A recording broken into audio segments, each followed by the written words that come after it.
달콤한 말씀, 행복한 하루. 오늘 함께 나누실 말씀은 사사기 11장 1절부터 11절까지 말씀입니다. 길르앗 사람 입다는 큰 용사였으니 기생이 길르앗에게서 낳은 아들이었고 길르앗의 아내도 그의 아들들을 낳았더라. 그 아내의 아들들이 자라매 입다를 쫓아내며 그에게 이르되 너는 다른 여인의 자식이니 우리 아버지의 집에서 기업을 잊지 못하리라 한지라. 이에 입다가 그의 형제들을 피하여 돕당에 거주하매 잡류가 그에게로 모여와서 그와 함께 출입하였더라. 얼마 후에 암몬 자손이 이스라엘을 치려 하니라. 암몬 자손이 이스라엘을 치려 할 때에 길르앗 장로들이 입다를 데려오려고 돕당에 가서 입다에게 이르되 우리가 암몬 자손과 싸우려 하니 당신은 와서 우리의 장관이 되라 하니 입다가 길르앗 장로들에게 이르되 너희가 전에 나를 미워하여 내 아버지 집에서 쫓아내지 아니하였느냐. 이제 너희가 환난을 당하였다고 어찌하여 내게 왔느냐 하니라. 그러므로 길르앗 장로들이 입다에게 이르되 이제 우리가 당신을 찾아온 것은 우리와 함께 가서 암몬 자손과 싸우게 하려 함이니 그리하면 당신이 우리 길르앗 모든 주민의 머리가 되리라 하매 입다가 길르앗 장로들에게 이르되 너희가 나를 데리고 고향으로 돌아가서 암몬 자손과 싸우게 할 때에 만일 여호와께서 그들을 내게 넘겨주시면 내가 과연 너희의 머리가 되겠느냐 하니 길르앗 장로들이 입다에게 이르되 여호와는 우리 사이의 증인이시니 당신의 말대로 우리가 그렇게 행하리이다 하니라. 이에 입다가 길르앗 장로들과 함께 가니 백성이 그를 자기들의 머리와 장관을 삼은지라. 입다가 미스바에서 자기의 말을 다 여호와 앞에 아뢰니라. 아멘. 입다는 우리 전래동화에 나오는 홍길동과 같은 사람이었습니다. 그는 아버지의 본처가 아닌 첩의 자식이었고 그의 어머니는 심지어 기생이었습니다. 새번역 성경이나 한글 킹제임스 성경의 번역을 보면 노골적으로 창녀의 아들이라고 번역하고 있습니다. 뒤늦게 본처에게서 태어난 그의 형제들은 그를 형님으로 인정하지 않았습니다. 그와 함께 아버지의 기업을 나누어 가질 생각이 조금도 없었던 것입니다. 그리고는 그를 내쫓았습니다. 그를 내쫓을 때에 그의 형제들뿐만 아니라 마을의 장로들도 그 일에 동조했고 방관했습니다. 입다는 그의 형제들과 마을 공동체 모두로부터 거절당하고 내쫓김을 당했던 것입니다. 집에서 쫓겨난 입다는 돕이라는 땅 어딘가에서 살아가기 시작했습니다.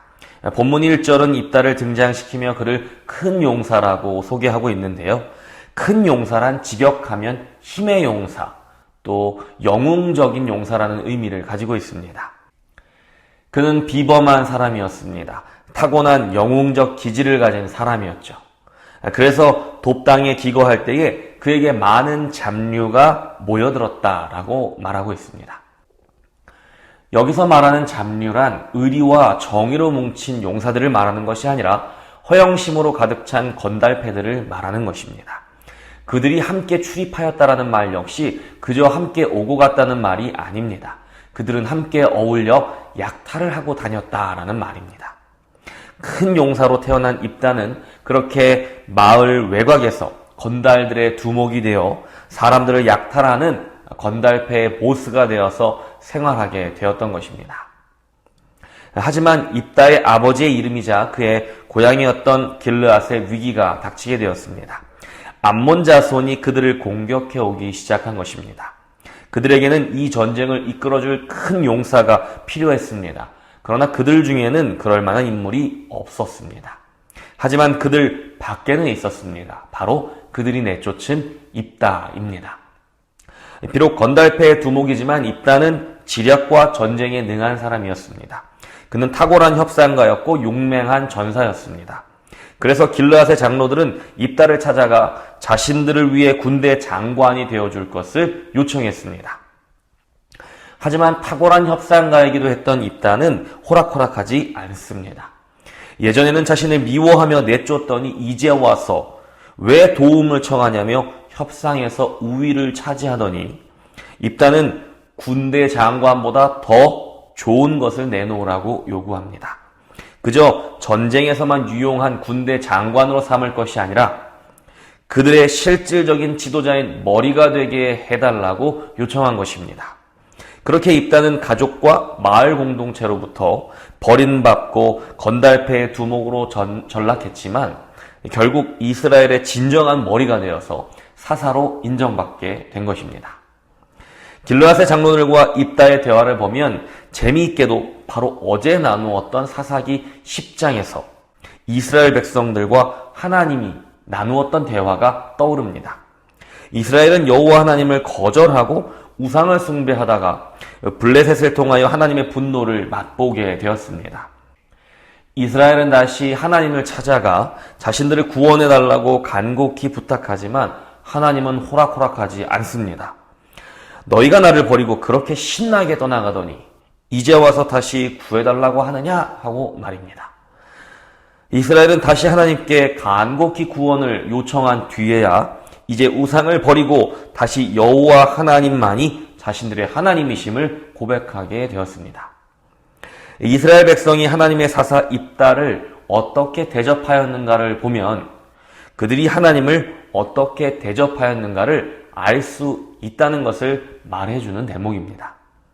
하나님의 주권과 통치를 인정하지 않고서는 하나님의 구원을 기대할 수 없었던 것처럼 하나님의 사사의 머리됨과 통치를 인정하지 않고서는 사사로부터 구원을 기대할 수 없다는 것입니다. 이스라엘의 사사는 장차 오실 예수님에 대한 예표입니다. 예수님은 이 땅에 오실 참된 사사, 가장 위대한 용사, 이스라엘만이 아닌 온 세상의 머리가 되시는 분이십니다.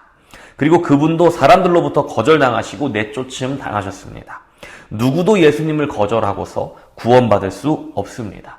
그 누구도 예수님의 머리 되심과 주권과 통치를 인정하지 않고서는 구원받을 것을 기대할 수 없습니다. 입다는 진정한 의미에서 온전한 사사가 아니었습니다. 그의 출신이나 건달패 두목으로서의 이력 때문이 아닙니다. 그것은 앞으로의 묵상에서 다루어지게 될 것입니다. 어찌되었든 하나님께서는 가족과 공동체 모두에게서 거절당하고 고난당한 입다를 사사로 세워주셨습니다. 그의 출신 배경이나 삶의 이력으로 보았을 때에는 전혀 기대하기 힘든 일이었습니다. 그러나 하나님께서는 그를 사사로 세워 이스라엘의 머리가 되도록 허락하셨습니다. 그가 큰 용사로서 용맹함을 단련할 수 있었고 또 탁월한 협상가로서의 자질을 기를 수 있었던 것은 어쩌면 그의 험악한 인생 덕분이었을지도 모릅니다. 우리에게 오신 온 세상의 머리 되시는 예수님도 그렇습니다. 그분의 인간으로서의 출신과 삶의 이력은 비록 비범해 보인다고 할 수 있겠지만 온 세상이 아니라 유대의 왕이 되기에도 부족해 보입니다. 그래서 결국 세상은 예수님을 거절하고 세상 밖으로 내쫓았습니다. 죽음으로 그분을 내몬 것입니다.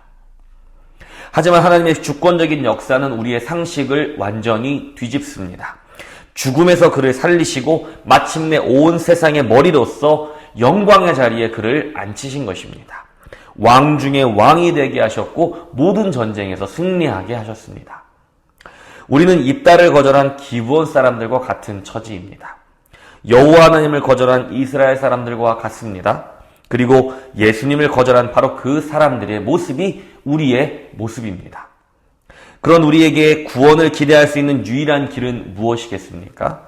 바로 우리의 진정한 사사로 오신 예수님을 우리의 머리로 참된 지도자로, 참된 왕으로 인정하는 것뿐입니다. 입다처럼 예수님처럼 세상에서 거절당하고 내쫓음을 당한 성도님들이 혹시 계십니까? 여러분의 출신이나 배경이 부끄럽다고 생각드는 분들이 계신가요? 삶의 이력이 부끄럽고 나 같은 사람을 통해 하나님께서 도대체 무슨 일을 할 수 있으실까 싶어 움츠러들게 되고 사람들 앞에 나서기가 꺼려지는 분들이 혹시 계신가요? 그렇다면 오늘 입다의 이야기를 기억하십시오. 그리고 예수님의 이야기를 다시 한번 묵상해 보십시오. 우리가 누구인지를 결정하는 것은 우리의 출신이나 배경, 이력 따위가 아닙니다. 우리가 누구인지는 오직 우리의 주인이 누구인지가 결정하는 것입니다. 흠결이 많은 사사들을 큰 용사로 부르셨던 것처럼 우리의 주인은 우리를 이 땅에 예수 그리스도의 이름으로 부르셨습니다. 오늘 하루 만약 우리가 잠시 잊고 있었다면 다시 예수 그리스도의 주인 되심과 통치하심을 기억하는 하루가 되시기를 축복합니다. 우리 안에서 지금도 살아계시는 예수님께서 우리에게 지혜와 능력을 주셔서 우리를 큰 용사로 사용하실 줄 믿습니다. 내가 누구인지는 배경과 이력이 아닌 우리의 주인 되신 예수님이 정하십니다.